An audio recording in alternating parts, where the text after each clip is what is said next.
Asal-usul Pulau Nusa, Kalimantan Tengah.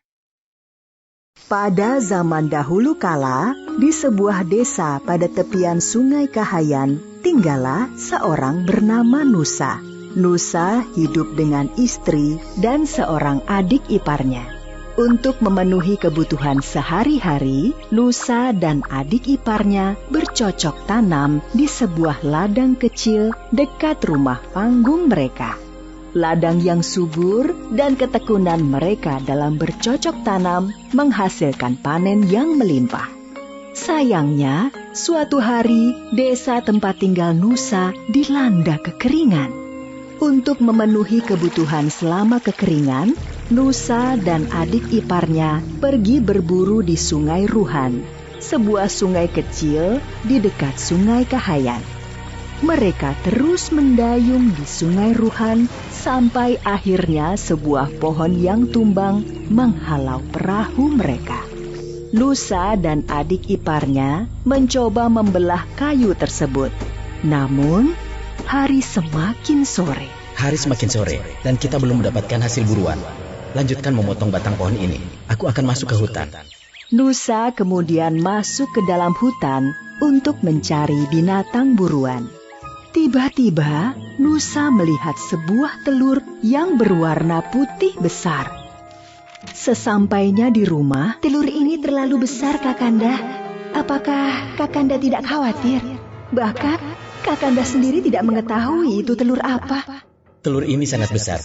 Tidak usah khawatir. Telur ini cukup untuk makan kita bertiga. Lebih baik kita tidak memakan telur ini, Kakanda. Tidak makan hari ini tidak apa-apa, asalkan kita tidak memakan sesuatu yang tidak jelas asal-usulnya. Jika kalian tidak mau memakan telur ini, biar aku saja yang memakannya. Aku tidak peduli ini telur apa.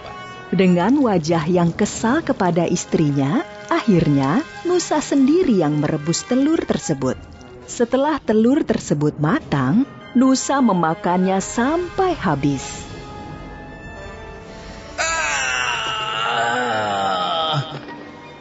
Nusa terlihat panik.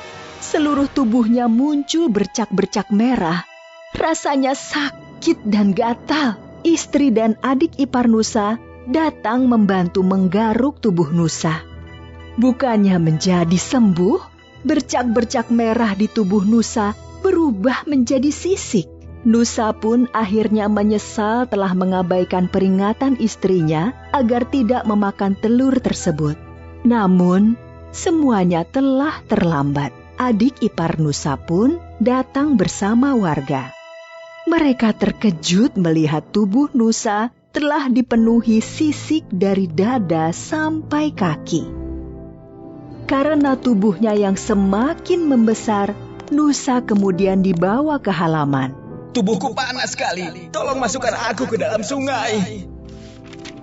Adik ipar dan para warga desa membantu mendorong tubuh Nusa masuk ke dalam Sungai Kahayan yang sedang mengering. Istri Nusa hanya memandanginya dengan tatapan sedih. Ketika masuk ke dalam Sungai Kahayan, tubuh Nusa kemudian benar-benar menjadi naga yang sangat besar. Setelah bersusah payah dibantu warga masuk ke dalam sungai, Nusa kemudian berpesan kepada istrinya. Adinda, nanti malam akan turun hujan lebat disertai badai. Lebih baik kamu, adikmu, dan para warga segera mengungsi. Tinggalkanlah Kakanda di sini. Sudah menjadi garis nasib kita harus segera berpisah. Maafkanlah Kakanda selama ini.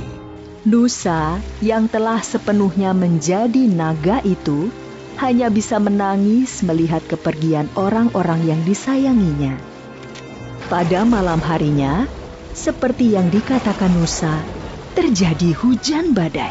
Luapan air yang besar membuat tubuh Nusa terbawa arus. Tubuh Nusa yang terbawa banjir Sungai Kahayan akhirnya terdampar di dekat muara.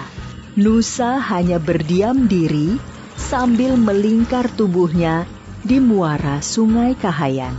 Di muara sungai tersebut banyak terdapat ikan sehingga Nusa tidak kesulitan mencari makanan.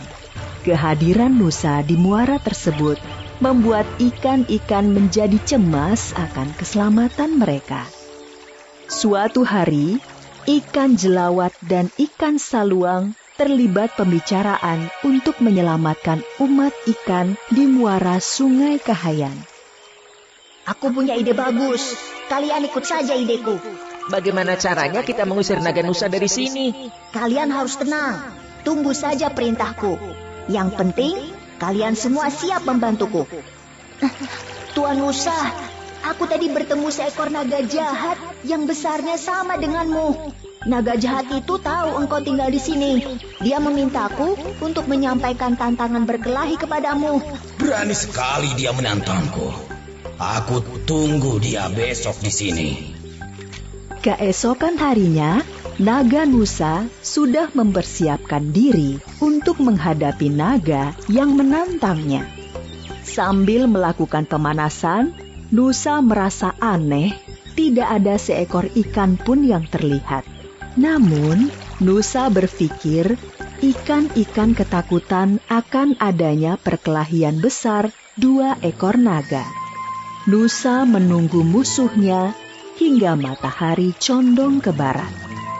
Namun, musuh yang ditunggu tidak kunjung datang. Nusa pun mengantuk dan tertidur.